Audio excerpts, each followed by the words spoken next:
So we got to talk a little bit about Justine Pissott. And you've got those dumbasses who said that the Fever would not miss Justine Pissott victory lapping, despite the fact that she showed more promise in yesterday's game than Dantas has shown in years. Like, I thought she was all right yesterday. I thought she was on with weird lineups. I didn't think she was great. I think she was not terrible. And I'm going to talk a little bit more about the Justine Pissott show yesterday. She got on the first quarter. That is big. That is genuinely big. And Justine Pissott, as a member of this current Indiana Fever team today, like, Justine Pissott is not going to affect whether the Indiana Fever win a championship this year or next year. Or say not even this year or next year, this year. She's not. But by the end of her 4-year rookie deal, I'm really scared at how good Justine Pissott is going to be. I'm really, really scared. And a big reason for that is there were still flashes yesterday. The shot she made, a tough shot. She has the balls to take contested threes. And at one stage, she's on Lexi. And I'm not joking. She kind of jab steps Lexi, drives in right, kind of crosses over to her left, and almost like a KD pull up on a drive. And I'm like, it went in and out. And I'm just like, shit. Okay. If this comes together, if this all comes together, she got a clean block on KK Timpson that was called a foul. She swatted the shit out of Sophie Cunningham and stared her down. I am incredibly confident that she is going to be a key rotation piece for the Las Vegas Aces for the next 4 years. Do I think she's going to be an all-star? No. But like, her floor, and I mean this, her floor is 6'4" Sophie Cunningham. And she looked bad yesterday as a pick and roll hedge defender. Like, she looked really bad as a pick and roll hedge defender yesterday. She kind of got cooked in the pick and roll. Every single rookie gets cooked in the pick and roll. Why do they get cooked in the pick and roll? Unless you are playing against TCU 17 times a year, teams don't run the pick and roll like they run the pick and roll in the WNBA. Every single player comes in from college to the pros playing the pick and roll in drop coverage. Every single player does. And Justine Pissott looked good in drop coverage as she swatted KK Timpson, which was called a foul, but it was clean. And she swatted Sophie Cunningham. She looked good in drop coverage. She looked bad in trying to hedge. She did a really bad job of that. But they all do. Everyone does.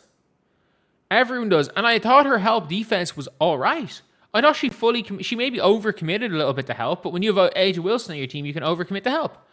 And like, I'm going to read out one of the most dumb tweets I've ever read by somebody. And again, these are the dumbass like front office apologists. Pissott comes over to help on Caitlin, and Cece instantly finds KK, who's left wide open thanks to Pissott leaving her.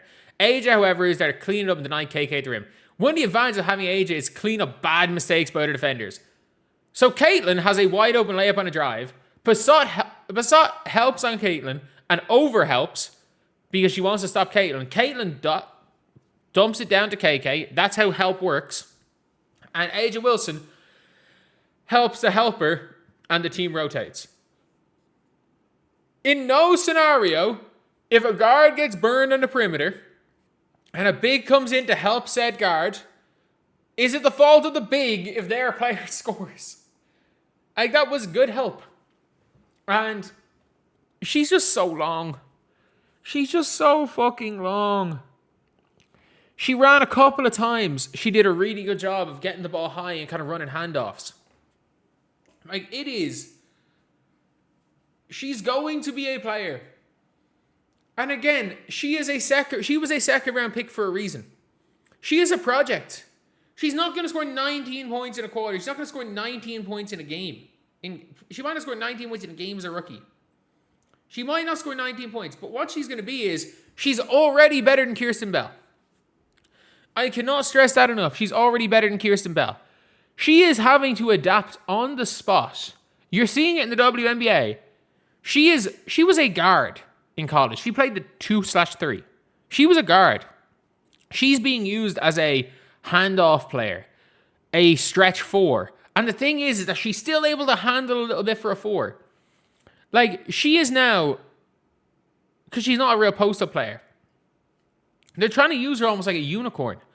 And again, with her shot blocking that she's shown, she's got quick enough hands. Her positioning is iffy. Her ability to guard the pick and roll is bad. But every rookie's bad. Medina O'Cock can't guard the pick and roll. Lauren Betts can't guard the pick and roll. None of them can. Nobody can, because teams in college don't spam the pick and roll. They don't plan on doing it. Every single team plays drop coverage on the pick and roll. And she looked all right in drop coverage. This is not a player that's going to, this is not a player that's going to completely take over the Aces, for the Aces. But, there's a world where, they don't have to consider bringing back Stephanie Talbot next year, because Justine Pissott next year is going to be better than Steph Talbot. They don't have to worry that. They can leave Steph Talbot to teams that sign wash vets like the Fever. Did I miss or see the look AB gave Smith after a view for the elbow? Look at AB gave Smith. I don't know. It's competitive fire. I don't think there's anything there. Thank you so much for the $10, Michelle. I really appreciate that. Thank you. But it's so funny, people victory lapping one game to the next. Anyone who saw the way Justine Pissott is, she is a project. She was a project when she came into the league. She's still a project. And the fact is that she showed that she can, again, that she has the ability to score 19 points like that, already shows the Fever are idiots. Because, let's be real, I'm just going to show a rookie, a raw rookie, who is, again, going to get better and better and better, and it's Awa. So Awa, in a redraft, Awa goes top 2. And if you were using Pissott logic, Awa Pham has scored 7, 4, and 5 in her last 3 games on bad shooting. Therefore, she sucks. She was the best 3-point shooter in the rookie class until 3 games ago, and is 2 for 13, 18 since then. Therefore, she sucks. And that's the problem with most WNBA fans, is they're not actually basketball people. They just get it. Not even all WNBA fans, some of the, quote unquote, I'll always call them the front office apologists. People refer to them as Slurp FC, and if you want to use that name, I haven't. But we got to be real here. When we evaluate young players, we evaluate what they're going to be. We evaluate the value of their contract, what they're going to be relative to the value of their contract. And I'm being very clear. I don't see any world in which Justine Pissott is not a starting level player while still on her minimum rookie contract. I don't see that world. Am I crazy for saying that? She is having to learn a brand new position on both offense and defense. She is trying to navigate going from being a guard her entire life to a power forward, and maybe even playing as a stretch 5 at different stages. She's having to navigate a brand new team and navigate a brand new way of guarding the pick and roll, which they never guarded in college, because teams don't have those guards that can abuse you. Teams don't have Caitlin Clark in college. Even yesterday there were flashes. If Awa Pham did what Pissott did yesterday, you're like, oh shit, she blocked a shot. All of this stuff. But because people are hyper fixated on Justine Pissott in both ways of trying to prove the front office wrong in one way, and by the way, whether or not Justine Pissott has already proven the front office to be idiots. All Justine Pissott had to do was show flashes of potential, and they were idiots for keeping Dantas over.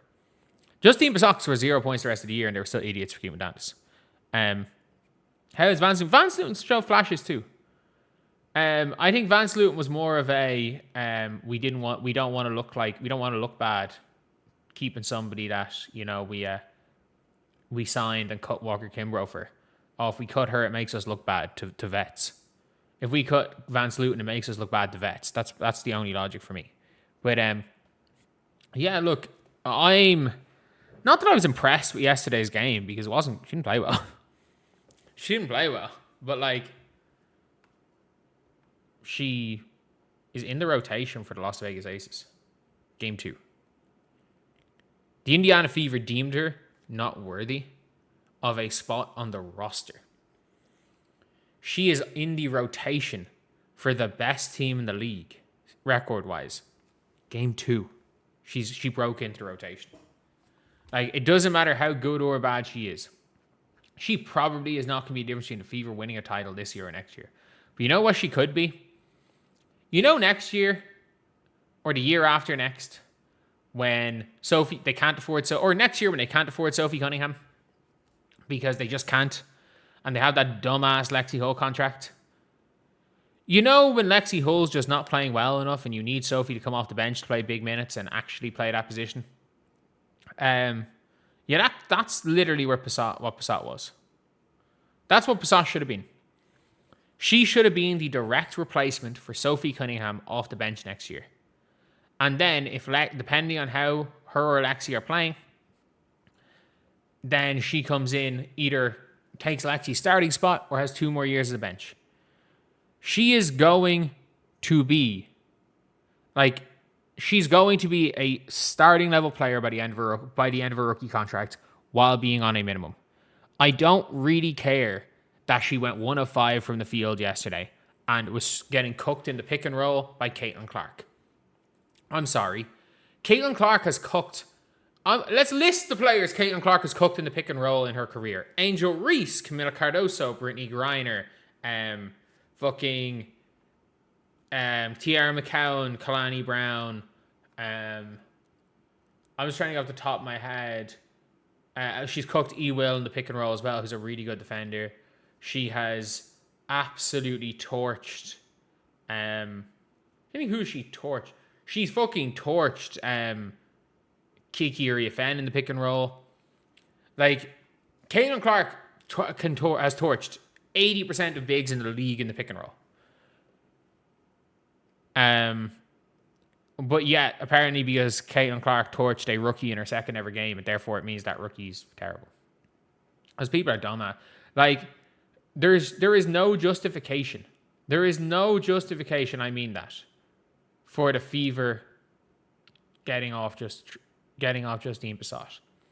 And it's a decision that, yes, it immediately backfired. But if you're trying to victory lap Justine Pissott in her first game in the realistically, her first ever meaningful WNBA game, where she's playing a position she never played in her life before. And the fact, again, let's be clear, she is in the rotation for a team. I know the Fever beat the Aces, for a team that the Fever match up really well to Vegas, and the Fever probably will beat them in the playoffs, but that are better than you in general. Yeah, I don't know. I don't know about that early victory lap. That's all I'm going to say.